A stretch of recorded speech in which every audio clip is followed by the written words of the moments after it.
Buenos preste y bienvenidos a un nuevo capítulo de Xogué Pelayo. Entamamos.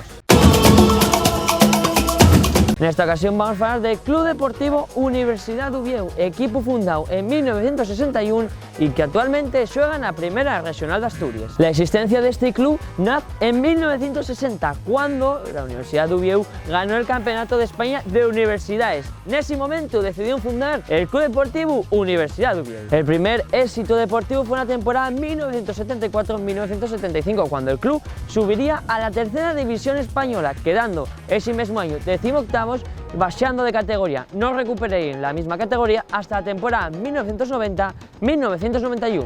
Para volver a hablar de este equipo en la tercera división española hay que remontarse a la temporada 1994-1995. Después, más adelante, tuvo dos oportunidades para jugar la promoción de ascenso a Segunda División B.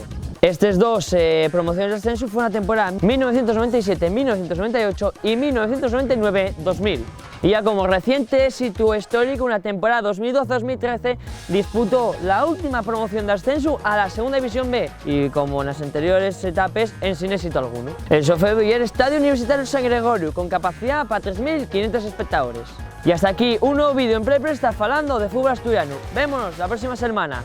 ¡Adiós!